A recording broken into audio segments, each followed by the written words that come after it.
Hello friends, welcome to our channel. आज मैं जिस बुक की समरी लेकर आई हूँ उसका नेम है लाइफ्स अमेजिंग सीक्रेट एंड इसके ऑथर हैं गौर गोपाल दास।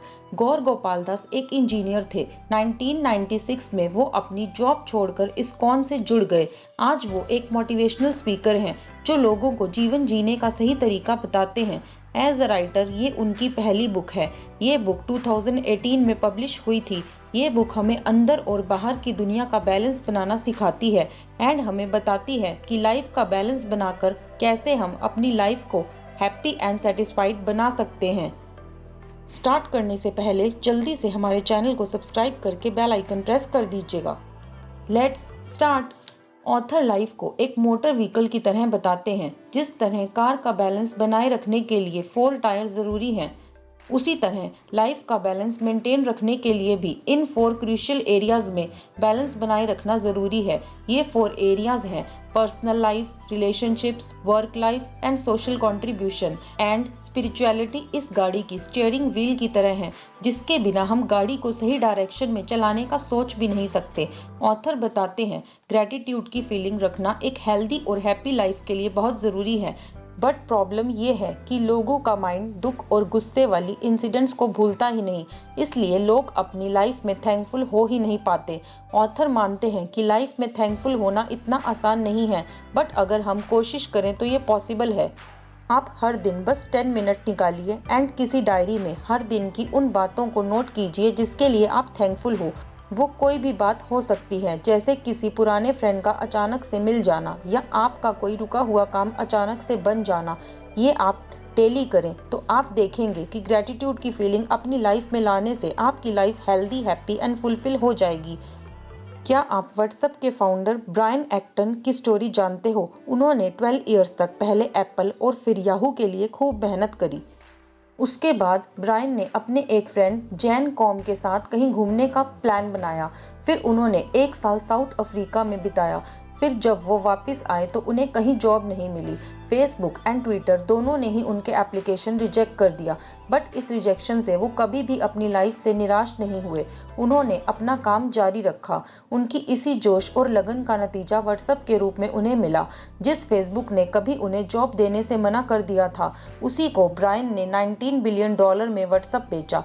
इस स्टोरी से हमें ये लेसन सीखने को मिलता है कि जो चीज़ हमारे बस में नहीं उसकी चिंता हमें छोड़ देनी चाहिए और जो हम कर सकते हैं उस पर ध्यान देना चाहिए। अपनी पर्सनल लाइफ को इम्प्रूव करने का एक और सल्यूशन है कि आप स्पिरिचुअलिटी को अपनी लाइफ का पार्ट बनाएं। अपनी लाइफ में स्पिरिचुअलिटी को इंक्लूड करने का सबसे ईजी सल्यूशन है मेडिटेशन। मेडिटेशन करने से हम अपनी लाइफ को सही मायनों में समझ सकते हैं। लाइफ की गाड़ी का नेक्स्ट पहिया है हमारे रिलेशनशिप्स। ऑथर का मानना है कि रिलेशनशिप्स को अच्छा बनाने से पहले अपने बिहेवियर को समझना ज़रूरी है। हमारे लिए ये बात जानना ज़रूरी है कि किसी को कोई बात कहते हुए हमें किन वर्ड्स का यूज़ करना चाहिए, खास तौर से जब हम किसी को उसके काम का फीडबैक दे रहे हों। ऑथर का मानना है कि हमारे वर्ड्स एक ऐसा हथियार है जिनसे हम कई बार लोगों को बहुत बुरी तरह से हर्ट कर देते हैं। कभी भी किसी को क्रिटिसाइज ना करें। कभी भी किसी से बात करते हुए चीखने चिल्लाने ना लगें। कभी भी किसी से बात करते हुए अपने वर्ड्स एंड टोन पर ध्यान रखें ताकि सामने वाला पर्सन आपकी बातों से हर्ट ना हो। रिलेशनशिप में दूसरी चीज़ है फॉरगिवनेस। आप पर्सन को प्रॉब्लम से अलग करके देखो तो आपको किसी को भी माफ़ करने में आसानी होगी। ये प्रॉब्लम मेरी वजह से हुई या उसकी वजह से हुई, ये सोचकर खुद को परेशान करने के बजाय ये सोचिए कि ये प्रॉब्लम कैसे हुई।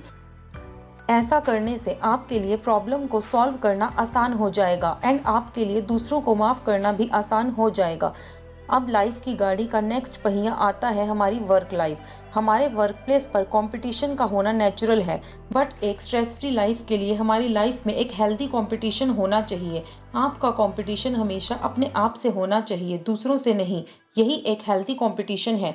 दूसरों की सक्सेस और प्रोग्रेस देखकर उनसे आगे निकलने की रेस में लगने की बजाय खुद हमेशा पहले से बेहतर बनने की कोशिश करें। खुद से कंपटीशन करके ना सिर्फ आप जेलसी की फीलिंग से दूर रह सकते हैं, बल्कि अपने आप को निखार कर अपने अंदर छुपे टैलेंट को ढूंढ सकते हैं। इसलिए आप अपनी लाइफ में हमेशा एक हेल्दी कंपटीशन रखें। अब बारी आती है लाइफ की गाड़ी के लास्ट पहिए की, जो है सोशल कंट्रीब्यूशन। इसके लिए आपको ये जानना ज़रूरी है कि आप आइसक्रीम की तरह हैं या मोमबत्ती की तरह। ऑथर कहते हैं आइसक्रीम की फ़िलॉसफी कुछ इस तरह होती है कि पिघलने से पहले लाइफ को पूरा एंजॉय कर लो। आइसक्रीम लाइफ को सुख लेने का एक ज़रिया मानती है। वहीं दूसरी तरफ मोमबत्ती की फिलॉसफी है कि पिघलने से पहले अपने चारों तरफ रोशनी फैला दो। मोमबत्ती खुद पिघलकर अपने आसपास के माहौल को रोशन कर देती है। हम में से कोई भी पूरी तरह से मोमबत्ती की फिलॉसफी पर नहीं चल सकता, क्योंकि किसी के लिए भी बस देते रहना पॉसिबल नहीं है। इसलिए लोग मोमबत्ती और आइसक्रीम के बीच की फिलॉसफी में अटके रह जाते हैं। ऑथर कहते हैं कि दूसरों को कुछ देने से पहले हमें खुद को एक स्ट्रॉन्ग पर्सन बनाना ज़रूरी है। इसके लिए हमें अपनी लाइफ के पहले 3 पहियों को स्ट्रॉन्ग करना होगा। ऑथर के अकॉर्डिंग सबसे पहले हमें अपने घर से ही कंट्रीब्यूशन का काम शुरू करना चाहिए। कई ऐसे लोग होते हैं जो चैरिटी में तो खूब दान करते हैं, बट अपने घर के लोगों की ज़रूरत की तरफ ध्यान भी नहीं देते। अपनी फैमिली को सेटिस्फाइड करने के बाद सोशल कंट्रीब्यूशन भी बहुत ज़रूरी है। सोशल कंट्रीब्यूशन किसी भी टाइप की हो सकती है, जैसे कि नेशन सर्विस, नेचर की प्रोटेक्शन या नीडी पीपल की हेल्प करना। एंड में ऑथर कहते हैं कि लाइफ के चारों पहियों को बैलेंस में रख के चलना चाहिए, ताकि हम लाइफ की जर्नी को प्रॉपर्ली एंजॉय कर सकें एंड अपनी लाइफ को मीनिंगफुल बना सकें। ये वीडियो आपको अच्छी लगी तो इसे लाइक करके कमेंट करिए। ऐसी ही इंटरेस्टिंग बुक समरीज के लिए हमारे चैनल को सब्सक्राइब ज़रूर कर लीजिएगा एंड हमारी अपकमिंग वीडियोज़ के नोटिफिकेशंस के लिए बेल आइकन भी प्रेस कर दीजिएगा। Finally, thank you for watching.